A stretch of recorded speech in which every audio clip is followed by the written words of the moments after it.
Before we have opening day, we have the World Baseball Classic. Find out what Cubs are going to play in the WBC next. Are Locked On Cubs, your daily Chicago Cubs podcast, part of the Locked On Podcast Network, your team every day.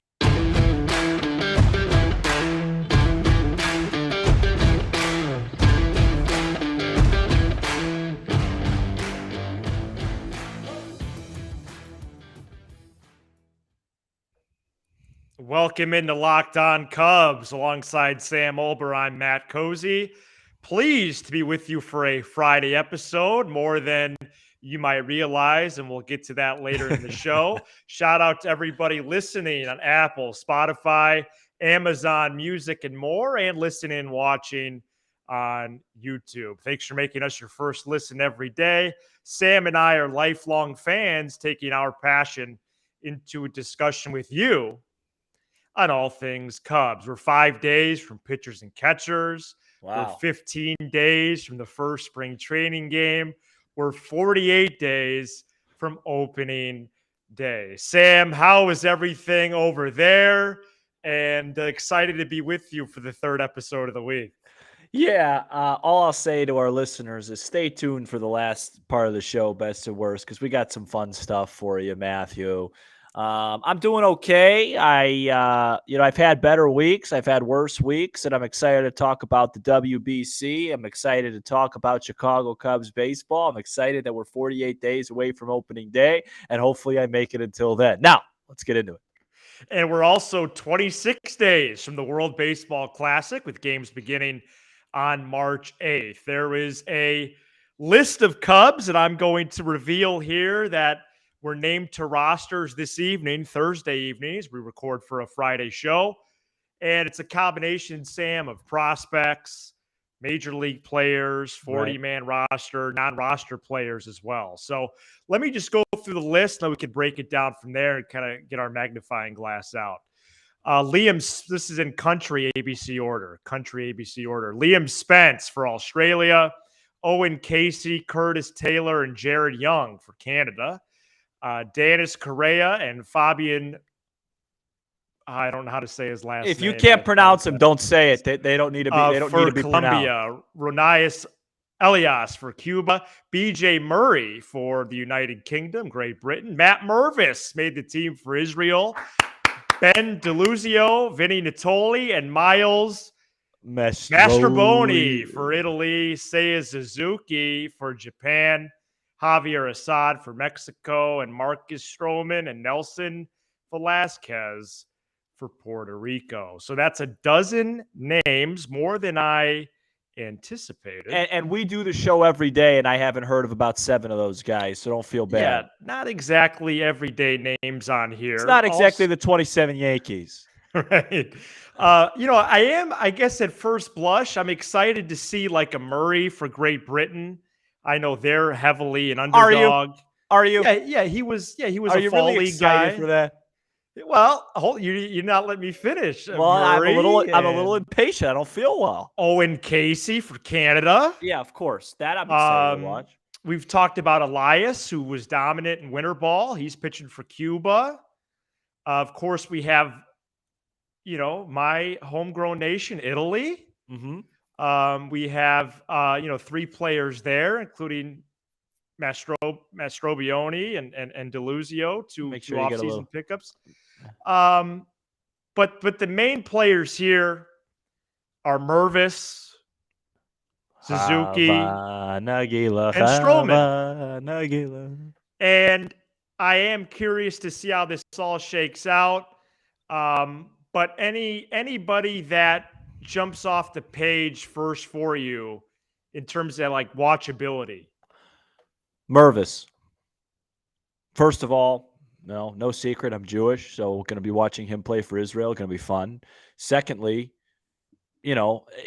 everywhere he's gone the last year, he's succeeded. So I want to see if that continues in the WBC. Suzuki, right. I don't care. I just want health. If you were to tell me right now, give or take, he goes 2 for 35, but he makes it out healthy, fine. Mm-hmm. Stroman, same thing. Like these guys, just health. Be nice to see Velasquez have a big tournament if he gets at bats. That would be. That's great. That's a great point. But for me, it's Mervis. I'll be watching almost every plate appearance. Have you found out awesome. how we could watch this, Matthew? Not exactly. Okay. I'll have that for you next week. Okay. So stick around for next week. Sure. No, it'll be fun. It'll be fun. It's a great tournament. I think it's good for the players. It's better than spring training because there's a competitive element to it. I don't know if you got a chance to see the Dominican Republic's roster today. Briefly. Well, as we expected. Right. Of course. I mean, now baseball's unlike basketball. Actually, it was without two names. Luis Castillo's not playing, and Framber Valdez. Oh, are they not pitching? No. Oh, so those are big losses. It could have even been more loaded. Baseball's unlike basketball, where it's not like necessarily the most talented team wins, but it'd be fun to see the United States and the Dominican Republic be on a collision course. I think that's what everybody would like to watch, but it'll be fun. Main priority from a Cubs perspective, stay healthy, see if the young guys can produce, and go from there. Dominican Republic, according to FanDuel, is the favorite, followed by the United States and Japan. I do think that there is some advantages to playing in the WBC, as you're touching on there. I think Mervis, again, going against high-level pitching, can he do it on an international stage? He's done it, from his backyard now to almost the show. So we're pretty much checking off every box he can. Right. Japan is pretty loaded. I expect Suzuki to start, obviously, but that team is stacked as well. What's the Israelis' odds? I don't have that in front of me. Oh, so probably not great. Stroman pitched. So the last time the WBC, a long time ago, 2017, and Stroman helped lead the U.S. that year. Now he's pitching for PR. Right. I like your point about Velasquez. And then I'm excited about Owen Casey. Yu Darvish was in the news today. Owen Casey was the main return in the package for Darvish. And he's been on a nice, steady track, Casey has. He played great in high A last year. And to begin his 23 campaign in the WBC, and then hopefully lead into a nice spring, which then will lead into Double A with the Smokies. I like that for him as well. Speaking of Yu Darvish, huge extension for him today. I don't know if you saw that. I did. That's why I mentioned he was in the news today. Oh, yeah. Big one. Till he's 42 years old. Yeah, that was a surprise, wasn't it? Yeah, it's a little bit of a surprise, yeah. Yeah. I'm excited to see this list of names. I've been waiting for the rosters to come out because initially the countries named 50-man preliminary rosters, and it's like, well, we're not going to go over those because they got to get down from 50 to 30. So now they're all set in stone. My main feeling is that I'm excited. I agree that I would like the Cubs to get out healthy, but this is going to be early baseball that is meaningful in this format. So when March 8th arrives, I think that's going to be a nice pickup in terms of actually seeing them cross the foul line and play some ball. So you're pretty much on board at this point, given, we actually have provided a television schedule, watching these games, right? Yeah, I need a change. I need baseball, any kind. Whether it's spring training baseball, whether it's the World Baseball Classic, whether it's driving down the block and watching Palomino, I need baseball. You can watch our team in a month. Yeah, I need baseball back. I can't watch basketball anymore. I'm getting tired of it. Okay. And so I'm excited for baseball, and I'm really excited to watch Mervis, man. I'm not gonna hide it. I don't want to put too much pressure on him because it's not that big of a deal, but it'll just be kind of cool if he goes out and dominates this short stretch, and it's like the Cubs are going to start him in the minor leagues for Eric Hosmer, and it's going to make me want to hashtag free Matt Mervis.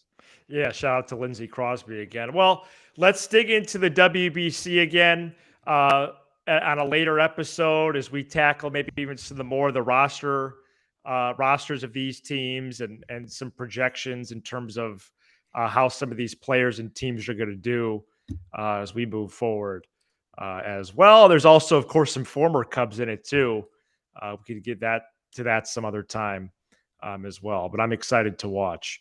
Coming up next, we get to some news and notes, including a certain school that I'm an alumni of that's going to be playing in the friendly confines this November. Stay tuned. Today's episode is brought to you by FanDuel. If you're new to FanDuel, that's great because this Sunday is the biggest football game on the calendar. If you haven't joined FanDuel yet, this is the time to do it. They have so many great features that make betting on sports fun and easy, and they can make the Super Bowl even that much better as well. New customers join today to get started with $150 in free bets guaranteed when you place your first $5 bet. Just sign up at FanDuel.com/lockedon. FanDuel has all your favorite bets from the money line to point spreads to player props. Plus, you can even combine your bets for a chance at a bigger payout with the same game parlay. This is all in an app that's safe, secure, and super easy to use, so don't miss out. Place your first $5 bet to get $150 in free bets, win or lose, at FanDuel.com/lockedon. Make every moment more with FanDuel, the official sportsbook partner of Locked On Cubs. Hi, Matthew. Can I make a quick correction? When you're reading that promo, please refer to it as American football because the biggest football game happened actually December 18th, 2022 between Argentina and France. Carry on. And do you still think about that game when you're like stuck in traffic or like stuck in line? Well, when I had a week like I had this week, I watch it fully on YouTube. Oh, that's great. That's great. And we're going to get to details of each of our weeks Stay a little tuned bit for later. that. So there is some news and notes to discuss here related to the North Siders, Sam. Tell me about it. I haven't heard anything. So the first that I would like to put in our path here is Northwestern University announced earlier this week they're going to play another college football game at Wrigley Field. That's going to happen on the Ivy and Brick Gridiron on November 4th, and they are going to host the Iowa Hawkeyes as Northwestern and Iowa will line up on the 4th of November for a game at Wrigley. This is the first football game at Wrigley since Northwestern played Purdue in 2021. But before that, there hadn't been a game since the fiasco of Northwestern and Illinois in 2010 when they could only go the one direction. Otherwise, they were going to hit the brick on one of the end zones. So that was great. And so more football at Wrigley. You know, growing up and even in recent years, I've always been intrigued by all the non-baseball activity at Wrigley. Really? I haven't been to much of it. I've been to one Wrigley concert. That was 2012, summer of 12, Paul McCartney. I've heard of him. You know, the Winter Classic has been at Wrigley. There's been a couple football games now, obviously a multitude of concerts and events. But I do like that it's being used for other purposes, especially if it's outside the season. You know, Fall Out Boys playing in mid-June this summer. No. They better not ruin the field. No. I don't. Okay, but this game in November, that's cool. I couldn't disagree with you more. Really? All right, let's get into it, dog. And let me say By this. the way, I'm having trouble hearing. Go ahead. Yeah, well, we've got some problems going on. I think about one thing when I hear the words Wrigley Field, and that's the Chicago Cubs. Sure, if Dick Butkus and Gale Sayers were taking the field, I'd be there and care about it. They're not. Those days are over. They play at Soldier Field, one of the worst stadiums in all sports. I can't stand it when they have a concert in the middle of the season and center field's all worn down. It's terrible. This is for Chicago Cubs baseball. I have never been. I will never go to a concert there. Obviously, it goes without saying I have zero interest in Northwestern Iowa. That's for Cubs baseball. People say, it's the national landmark. It's a national landmark because it's a great place for the Chicago Cubs to play there. So you can miss me with all this. Wow, that's great. Yeah. How's that? Wow. Fallout Boy playing where Bellinger's going to make a diving catch to beat St. Louis. Miss me with that. Miss me with all that. Well, it's a baseball stadium. The stuff in season, I don't agree with. I don't like the Fallout Boy, the band of my high school days. is going to be, they're We're going to be going messing up Horner and downtown in an Swanson. earlier Yeah. round in Sugar. No, and you know Going what? down I swinging. don't want to You know watch who's not going to be going down swinging? Suzuki. I don't want to watch Northwestern Iowa play a 6-3 tilt at Wrigley Field. Oh, yeah. Those teams haven't had a good quarterback, since President Clinton. And I'm not talking about Hillary. Iowa and Northwestern this year had offenses that were putrid. No, I don't want to watch that game. Northwestern had a quarterback that looked like a fullback. And do me a favor, okay? Because, you and I are obviously very good friends off camera, and I respect you in so many ways. Do not invite – No, that's not what I'm saying. Do not invite me to this game. Oh, really? Yeah, go with your dad. I'm going to try to go. Yeah, I know you're going to go. And please take your father, who I adore, shout out.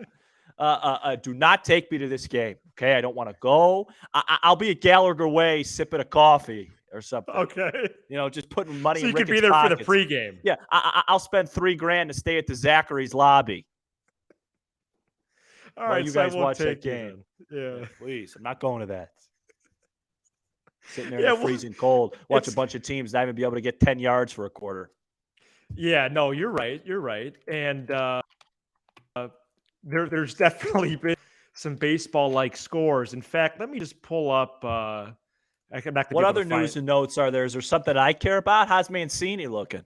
Yeah, Bryce from Iowa actually made a good remark about the game. I can't find it right now, but it was about their offensive prowess or lack thereof.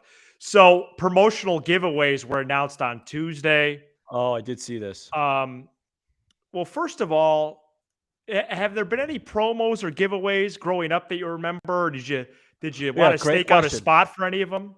Yeah, that's a great question. I have a Sosa bobblehead. I'm assuming that came from a giveaway, but I don't really recall. And my dad always got me to the game. I think when I was a kid and we had season tickets and we always went on Fridays. I could be wrong. Somebody fact check me on this, but like in the early 2000s, I think the games were 2:20 Central as opposed to 1:20, if I remember correctly. Sounds right. And we would get there super early. So whatever giveaways I always got them. I don't recall. I don't recall any that resonated with me. I don't either. I mean, I really got a kick out of the Celebriducks. I still have one at school on my desk. The Celebriducks. They were like ducks, like toy ducks. I don't like in the design of Cubs players. Right. And win games, feel the ball in the hole, turn a double play, get a base hit to right, move a runner to third, steal bases. What are we talking about here? We need baseball back. Celebrity ducks? I may resign. From the program. What do I mean? Golly, I know we're not having a great week here, but my goodness. Alex, things I don't care about for 500, please. All right, Pete. Great host he was, huh? Wait. Sorry, I was going to say my memories weren't necessarily of the promos or giveaways, but I always got a scorecard. Yeah. And I always got a chocolate malt. Yeah, a lot of malts. I got the lemon a lot. Right. And I always went to the 70s night with my father. All right, that's great. So I dressed up as Austin Powers one year. They were playing the Giants. Oh, I'd like to see a photo of that. Yeah, I think I have one. So there's over 50 promos this year, perhaps highlighted by the bobblehead series of the 5 Cubs legends who have statues. And the kicker here is that the bobbleheads will be in statue form. If you're interested in that. And then there's going to be 9 ballpark celebration days. No, sorry. Go ahead. Sorry. Some people care about this. I just try and win. That's all I do. The 30th anniversary of the movie Rookie of the Year. Nice. That's what I saw. The Rowan Gardner bobblehead. Yeah. Did you like that movie? I did. I watched that many times growing up. Yeah, it's a good one. Including on days when I stayed home sick. And we're going to get to that coming up next. Today's episode is also brought to you by Built Bar. Looking for a delicious treat, but don't want all the fat and calories? Then you got to try a Built Bar. They're so good. They're so healthy. They're 100% real chocolate. Flavors that are undeniable, like churro, peanut butter brownie, and coconut almond. Only 130 calories, 4 grams of sugar, and a whopping 17 grams of protein. Of course, you can get your Built Bars at Built.com, but now you can get them also at your local Walmart or Sam's Club in the form of a 4-bar box. In-store flavors of cookies and cream, double chocolate, or coconut puffs. So go grab yourself a Built Bar today at Built.com, Walmart, or Sam's Club, and try yourself a Built Bar. Welcome back to Locked On Cubs. Thanks for making us your first listen. Shout out to all the audio peeps, Apple, Spotify, Amazon Music. Also, if you have Amazon Prime, you can listen to this show ad-free. Shout out to the peeps on YouTube as well, listening and viewing. And if you enjoyed the show, tell someone about it. Send a tweet, make a Facebook post, put the link in an email, or simply tell a Cubs fan the next time you see them. Well, this is the segment we call Best and Worst of the Week, of which we actually haven't done in a couple weeks. I was checking my records earlier today, but we're certainly doing it right now. And the news of the week for us is that Sam and I have both been under the weather. Me first. This happened with me basically literally running out of the school, third period on Tuesday, and returning today, which is Thursday. And much better now, feel good. Probably 100% on Friday when people begin to listen and watch. But yeah, the flu's no fun. Don't know where I got it. Doesn't really matter. But I like these first really 5-6 weeks, I've kind of had some off and on stuff, and I kind of feel like a little kid, but yeah, just trying to take it seriously and manage it. Yeah. So on Tuesday, you sent me a text saying you weren't feeling well and whatnot. And, I checked in a little bit. And then, is that Tuesday? Is that right? Yeah. And then, and then on Wednesday, I texted you in the morning and said, hey, I'm not feeling great. I thought maybe you were kidding. No, I wasn't joking. Yeah. And so I don't think I have quite what you had, just a little bit of a cold. I'm good to go, but I just think it's funny that we both fell ill at the same time, which caused us to do a very rare 2-day break between getting things done. So apologies on behalf of both of us for that. But if it was mid-season, we would have figured out a way to get it going. But we're talking about celebrity ducks, so there's not much going on. But yeah, it was funny. You and I, we've known each other a while. That was the first time we've fallen ill at the same time. Right. Which will be one of my 2 worsts of the week. I do not have a best. I didn't plan for one, so yeah, it's that, and then of course today, as I was working and under the weather, the NBA trade deadline. Not going to get too much into it because nobody cares, but just too much movement. Can't take it seriously. Too much movement. Yeah, it's too much. It's too much. The balance of power shifting from east to west in the matter of a move. I don't know who to root for. I don't know who's who. The Bulls continue to stand pat and just accept mediocrity. I need baseball and I need it quick. And whatever giveaways that come with that are fine with me. Fantastic. Well, we're going to wrap it up for this week here on the show. You don't have a best? No. So we just did a best and worst segment, and we just handed the people 3 worsts. And God bless everybody for continuing to subscribe and watch our show with this type of negativity and cynicism, because we're going to come out when this baseball team beats Milwaukee 2 out of 3, and you're not going to know about positivity. If they sweep them, I'm going to have a broom to my left, I'm going to have Cubs Kool-Aid to my right, and I'm going to be running around this complex like it's 1908. Let's go. Yes, that's a great way to end the week. But for right now, it's not good. We will be back Monday with the Super Bowl show. We're likely going to record before that ball game. Hopefully. That makes sense. But, we're going to be back for a full 4 or 5 shows next week. Quick prediction on the spot. Quick prediction is going to be Eagles. Yeah. I'm going to say Chiefs 27-23 over Philly. Mahomes cements his legacy as one of the best. I'm going to say Eagles by 6. Oh, wow. Okay. Be sure to hit that subscribe button for Locked On Cubs on YouTube and smash the like button and all your favorite Locked On Cubs content as we make the push to 100 plus likes an episode. Also making the push to 3,000 subscribers. Apple, Spotify, Amazon Music, and more, wherever you get your pods on the audio side. And drop us a text. A few that have been rolling in this week. We'll get to those next week. 312-834-4634. Thanks for making us your first listen every day. Now make your second. Locked On MLB Prospects, where host Lindsey Crosby has got some new listeners, I do believe, since appearing on this program. He's a prospect encyclopedia, and he's going deep on the MLB stars of tomorrow. Locked On MLB Prospects, available on YouTube and wherever you get your podcast. Well, this podcast was wild like our weeks, but that's okay. He's Sam Olber. I'm Matt Cozy. This is Locked On Cubs.